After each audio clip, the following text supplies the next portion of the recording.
The Rajat Awasthi show में आप सभी का स्वागत है। आप देख रहे हैं इम्पैक्ट भारत टीवी। चित्रकूट के तुलसी पीठ में प्रधानमंत्री नरेंद्र मोदी ने सभा में कहा, गुलामी के 1000 साल के कालखंड में भारत को तरह तरह से जड़ों से उखाड़ने के कई प्रयास हुए। हम आजाद हुए, लेकिन जिनके मन में गुलामी की मानसिकता नहीं गई, वे संस्कृत के प्रति बैर भाव पालते रहे।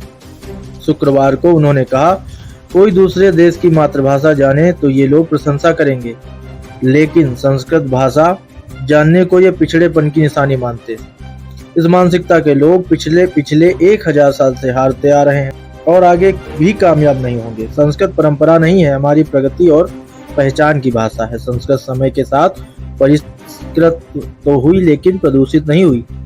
पीएम ने जगत गुरु रामभद्राचार्य महाराज से कहा, अदालत के अंदर से लेकर बाहर तक जिस राम मंदिर के लिए आपने योगदान दिया, वो भी बनकर तैयार हो रहा है। जगत गुरु रामभद्राचार्य महाराज ने पीएम से रामचरितमानस को राष्ट्र ग्रंथ घोषित करने की मांग की। इससे पहले पीएम जगत गुरु को हाथ पकड़कर मंच तक ले गए।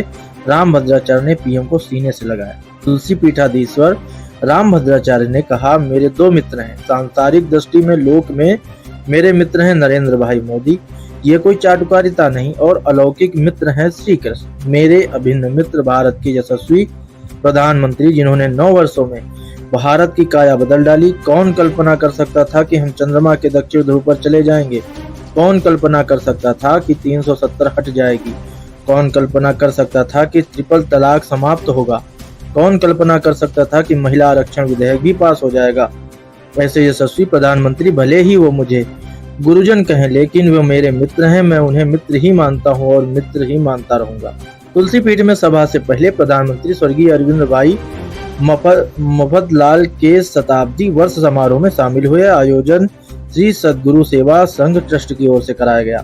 यहाँ उन्होंने चित्रकूट को अलौकिक बताते हुए कहा कि यहाँ प्रभु श्री राम, माता सीता और लक्ष्मण नित्य निवास करते हैं।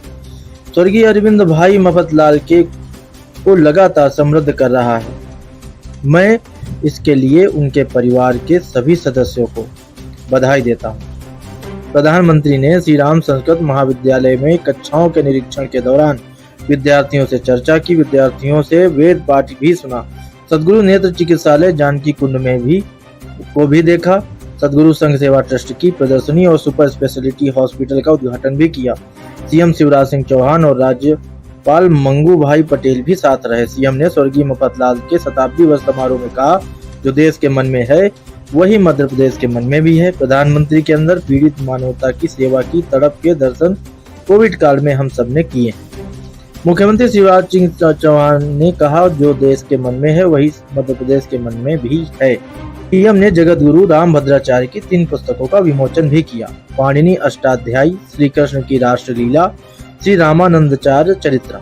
जगत गुरु रामभद्राचार्य महाराज ने बताया कि पाणिनि अष्टाध्यायी 900 पृष्ठ की है। इसका मूल आकार केवल 25 पृष्ठ का है। कृष्ण की रासलीला तो सारा संसार जानता है। भगवान की राष्ट्रलीला कितनी बड़ी है, इस पर मैंने पुस्तक लिखी है। तीसरी पुस्तक श्री रामानंदाचार्य चरित्रम संस्कृत में महाकाव्य है। प्रधानमंत्री का 7 दिन में मध्य प्रदेश का यह दूसरा दौरा है। 21 अक्टूबर को वे ग्वालियर में सिंधिया स्कूल के 125वें स्थापना दिवस पर आए थे। उन्होंने स्टूडेंट्स से संवाद भी किया था। 7 महीने की बात करें तो यह पीएम का मध्य प्रदेश का 11वां दौरा है।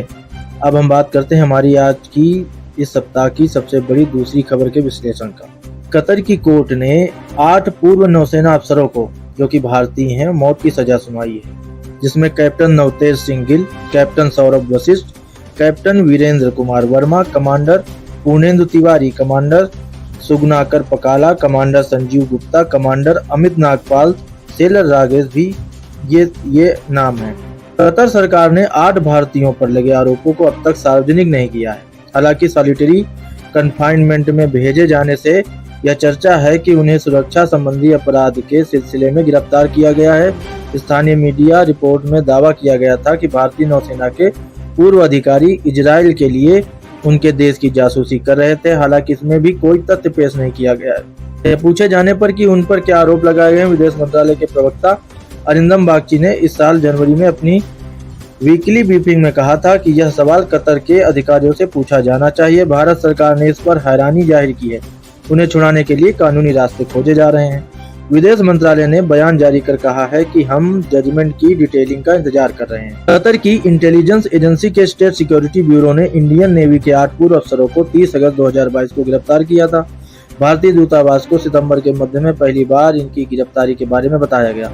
30 सितंबर को इन भारतीयों को अपने परिवार के सदस्यों के साथ थोड़ी देर के लिए टेलीफोन पर बात करने की अनुमति दी गई थी। पहली बार काउंसुलर एक्सेस 3 अक्टूबर को गिरफ्तारी के 1 महीने बाद मिला। इस दौरान भारतीय दूतावास के एक अधिकारी को इनसे मिलने दिया गया। इसके बाद इन लोगों को हर हफ्ते परिवार के सदस्यों को फोन करने की अनुमति दी गई।